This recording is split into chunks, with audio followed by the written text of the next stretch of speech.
se esforçar e ter de bom ânimo. Então estou aqui, me esforçando e tendo de bom ânimo para estar trazendo a palavra dele para os nossos corações nessa noite. Amém? Quantos estão preparados para receber? Não é verdade? Eles dão carudu, eles às vezes ficam empurrados, faz algum gesto. Assim somos nós, porque nós somos filhos, herdeiros e co-herdeiros de Cristo. Muitas das vezes nós precisamos chegar ao Senhor dessa forma, porque nós somos filhos. E nessa noite eu quero trazer para a igreja uma palavra muito forte de um cego, chama-se Bartimeu.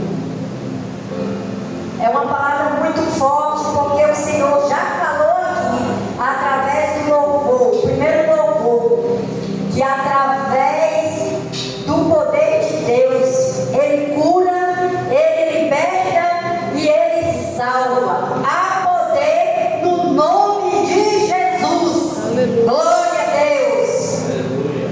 E a palavra do Senhor se encontra aqui em Marcos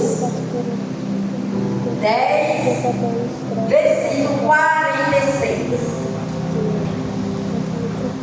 que diz assim: o cego Bartimeu, depois foi, e ouvindo que era Jesus de Nazaré, começou a clamar. Que igreja? Clamar e dizer: Jesus, filho de Davi, tenha misericórdia de mim. E muitos o repreendiam para que se calasse, mas ele clamava cada vez mais. Eita glória a Jesus! E Jesus, parando, mandou que o chamasse. Então chamaram o cego, dizendo-lhe: tenha de bom ânimo. Olha a confirmação aí. Tenha de bom ânimo, levanta-te, que ele te chama. E ele, lançando de si a sua capa, levantou-se e foi a ter com Jesus. E Jesus, falando, disse-lhe: que queres que eu te faça? E o cego lhe disse: mestre, que eu tenha vista. E Jesus lhe disse: vai, e a tua fé te salvou. E logo viu e seguiu a Jesus pelo caminho. Aleluia! Glória a Deus! Aqui na palavra do Senhor conta a história sobre o cego Bartimeu. E ele ouviu falar de Jesus.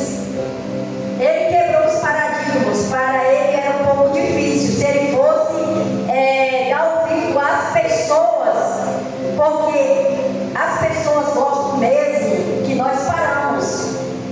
Mas nós não temos que olhar para as pessoas, nós temos que clamar ao Deus Todo-Poderoso. Não importa o que as pessoas falam de você, não importa o diagnóstico que falou de você, não importa o que as pessoas falam de você. O importante é que o Senhor sabe quem somos nós, e nós não temos que paralisar por conta das pessoas, não temos que paralisar por meio das circunstâncias. Sabe por quê? Porque o cego Bartimeu, quanto mais as pessoas falavam, ele começava a clamar mais alto, e ele dizia assim, e ele dizia dessa forma assim, Deus,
limpa